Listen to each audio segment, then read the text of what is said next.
Hey guys, so this is the Eachine Wizard X220S, and you guys are probably wondering what happened to this. You saw this on my channel. I did an initial review and wasn't able to fly it because this motor here wouldn't spin up when I went to try and spin up the motors in Betaflight. And it turned out I probably have a bad motor. I haven't actually had a chance to tear this down and actually go through and diagnose the actual problem. It might be the motor, it might be the 401 AC. Kind of hoping it's the motor because they sent me another motor, so I'm hoping it's just going to be an easy swap in. And since a lot of time has passed since this model has first made its debut, I'm going to go ahead and just do a complete teardown and rebuild onto a different frame. This frame here has been kind of controversial because of basically it's a composite carbon fiber sandwiched in between some these fiberglass or whatever this material is in between, so this top plate's kind of weak. The arms I've heard are not that weak, even though it's the same material. I haven't heard too many people breaking the arms, but they sent replacement arms for this. If you got those, you can probably replace those as well. However, since replacing this motor and getting into this EC, I'm going to have to take this whole thing apart. I'm going to go ahead and just swap the frame out for a different frame. So the frame I'm going to use here is this one here that I reviewed a couple weeks ago. This is I think it's going to be a lighter frame. It's all carbon, pretty solid design. I think it's 4 millimeters thick, and I think that this one will hold it better, especially the top plate here, because it's got 4 sets of standoffs on each side instead of this one sort of missing. That's on the Wizard here. And I think that's where a lot of the breakage occurs, because a lot of people take these side plates off, which kind of are inconvenient to have, and then when they crash, this space here is too wide for this thin top plate to withstand any sort of major crashes, and this tends to break. So, since I crash a lot, I'm probably going to snap that at some point. I'm going to have to rebuild this anyway. I figured since I'm going to rebuild it, I don't want to rebuild this twice. I'm just going to rebuild it once and put everything into a solid frame, which is going to be this one. And you can see here, it's a little lower profile than the Wizard. So I'm going to have to make some changes. And also, my goal is to make this a lot lighter as well. So I'm going to be removing a lot of stuff here. And for example, I'm not going to be using the LEDs here because this is too tall. Going to use a different receiver.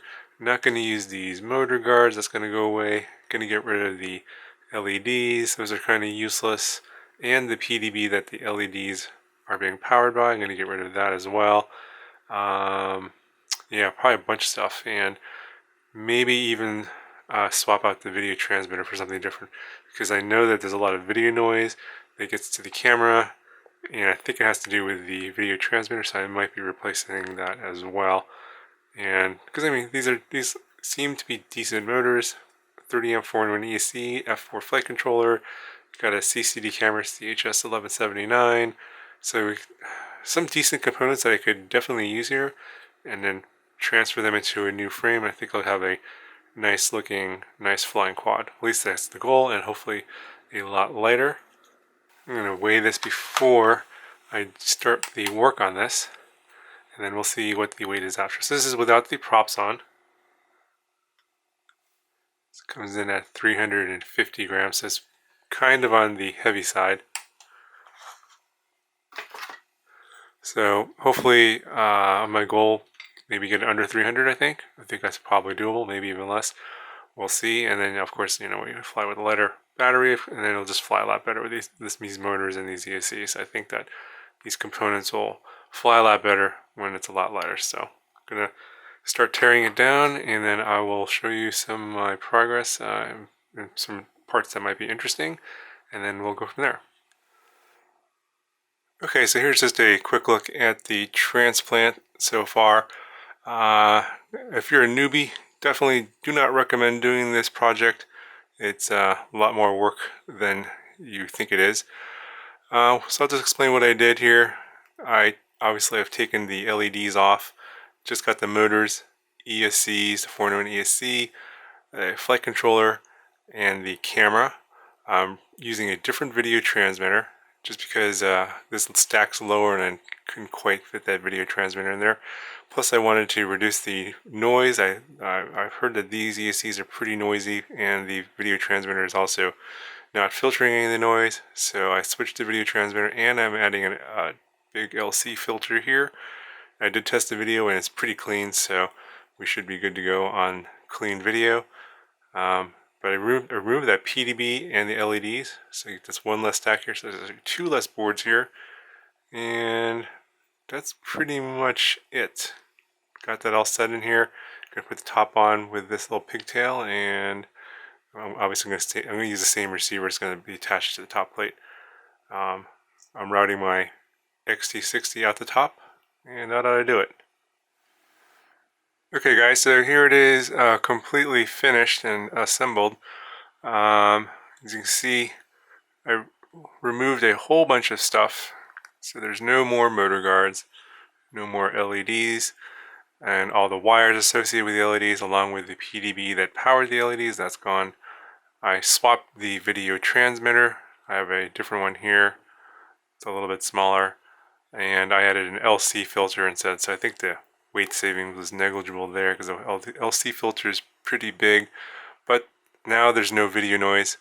I put a GoPro lens on the HS1179, so you can see this is not the stock lens, and I should have a much wider field of view now. No soft mounts on the motors, but I did soft mount the flight controller there with these little rubber O-rings, so I should have a pretty good tune. And I flashed Betaflight 3.2. I'm running the dynamic filter, etc., etc. Not using the FlySky receiver that the Wizard came with. I swapped it out for a FreeSky XSR. So I got my diversity antennas here, and then this video transmitter came with its own pigtail, and I'm using a different Pagoda antenna for that. So I think it's going to weigh quite a bit less. I think I shaved at least, well, probably 30 grams, I'm thinking. Let's see, how much today. So it's 350 before without the props. And now we're at 313.8, 314, so about 36 grams if my math is correct. Yeah, 36 grams, so that's pretty significant. And I got rid of a lot of kind of useless stuff, LEDs, and motor guards, that kind of stuff, things I didn't really want. And I think I have a lighter, probably, you know, it's probably gonna be faster now.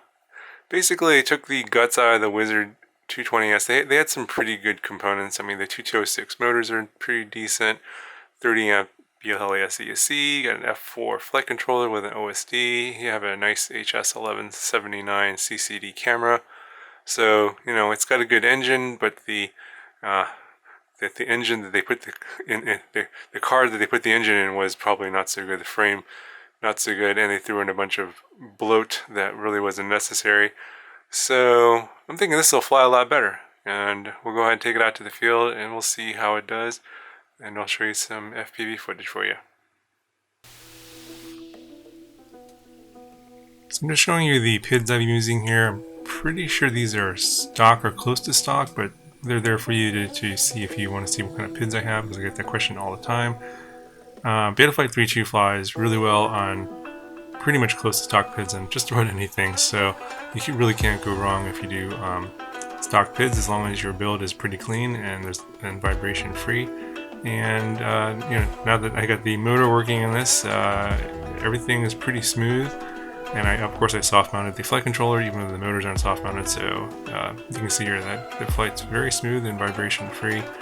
And I kind of like the way it's flying. It's a pretty lightweight build, plenty of power with the 2206 motors, and I'm using some Dow Cyclone props here, the 5045s. That's kind of my go-to prop. I have a lot of those, but I think I'll be switching to some newer props pretty soon, so stay tuned for some future videos on those. But anyway, I like the way this thing flies on these PIDs here. I don't think I'm going to be changing too much, and yeah, I'm just kind of flying around, getting a feel for it. It's plenty of power, and I think that if you guys are going to do this sort of project, just find a lighter frame, get rid of the components, you know, that you don't need or want.